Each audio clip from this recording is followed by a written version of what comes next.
This video demonstrates the correct method for preparing and placing babies and toddlers for sleep and ensuring the sleep environment is safe, clean and hygienic. Let's start by checking the cot is safe. Cots have been associated with fatal injuries in children under 12 months old. Young babies are vulnerable to suffocating or choking, and toddlers are at risk of injury from falling while trying to climb out of the cot. The ideal place for a baby to sleep is in a safe cot that meets the current Australian standards. First, look for the Australian-New Zealand Standards label. Check the locking devices and stability of the cot before you use it, and make sure there are no missing or damaged parts. The cot shouldn't have horizontal bars or footholds your baby can use to climb out. Make sure the height of the cot and the spaces between bars meet the required Australian standards. Next, we will check that the mattress is safe. Check the mattress is clean, firm and flat. The baby can get stuck in the gaps between the mattress and the cot if the mattress is too small. The mattress should fit snugly into the cot, with no more than a 20mm gap between the mattress and the sides or ends. If you can fit 2 fingers in the space, then the mattress is too small. If using a mattress protector, make sure it is strong, well-fitting and clean, with no tears or loose parts that could be a strangulation hazard. Soft toys may look cute, however they pose a significant suffocation risk to baby. Remove all toys from the cot. Bulky and very soft bedding is not recommended and should be removed. Remove any cot bumpers, sheepskins, pillows and doonas. These items may cover the baby's face or obstruct the baby's breathing. Remove any loose items that may be a strangulation hazard. These include mobiles, cords, curtains within reach of the child, as well as amber teething necklaces, dummy cords or other jewellery and clothing that may cause strangulation or injury. For toddlers or young children sleeping on stretchers or mattresses, ensure they are placed top to tail so the child does not directly face into another child. Stretchers should be wiped with warm soapy water after each use and air dried. Cots need to be hygienically cleaned before and after use, for example between children or if soiled, otherwise weekly. The services should keep a chart of when these are cleaned.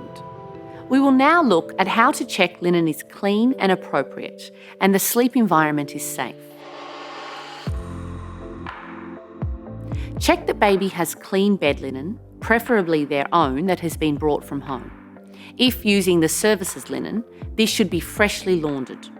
Make sure that the bed linen suits the temperature of the environment. For example, in summer, use cotton sheets. In winter, you may be asked by the family to add a blanket. To reduce the risk of overheating, always make sure the baby is dressed in suitable layers of clothing. Less layers in warmer summer months and more layers in cooler winter months. Ensure the baby's head is uncovered. Remove any hats, beanies and hoodies to reduce the risk of thermal stress and overheating.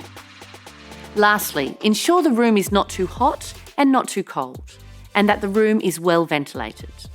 This may require you to adjust the reverse cycle air conditioning or adjust windows and blinds to provide cross ventilation.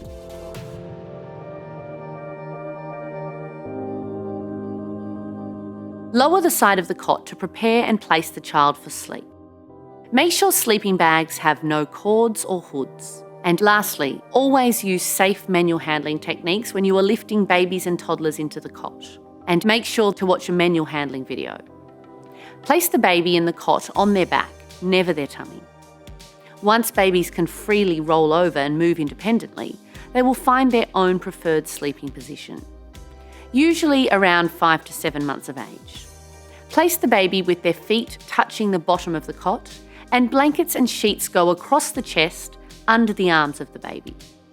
This prevents the baby wriggling further down the cot and their face becoming covered with bed linen or a blanket, which in turn is a suffocation hazard. Always remove dummy cords and chains, as they are a strangulation hazard. You need to have respectful interactions with the baby and follow their individual sleep preferences while providing an environment that is conducive to sleep. To do this, you will need to be familiar with each child's settling and sleep preferences. Depending on the individual child, you may play relaxation music, sing soft, calming songs, and talk to the baby calmly. Comfort the baby if unsettled during this routine time. Some babies may need rocking and then placing in their cot. Every baby settles to sleep in their own way, and it is important that you discuss the baby's routine with their main caregivers. Once the babies are asleep, you need to ensure all sleeping babies are checked regularly. Babies and toddlers should be checked physically every 10 minutes by entering the cot room and physically checking each baby. This should be recorded on the sleep chart.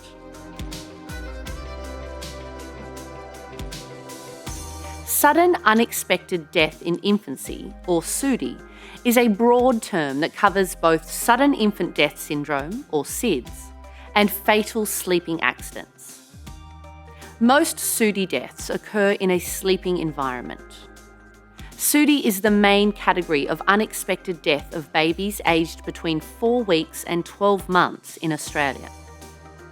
When these deaths are investigated, they're often found to be one of the following: fatal sleeping accidents. This is when investigations show the death was caused by an accident during sleep. Sudden infant death syndrome, or SIDS. This is when investigations can't find a cause of death. Sometimes SUDI can be explained by a serious illness or a medical condition that the baby was born with.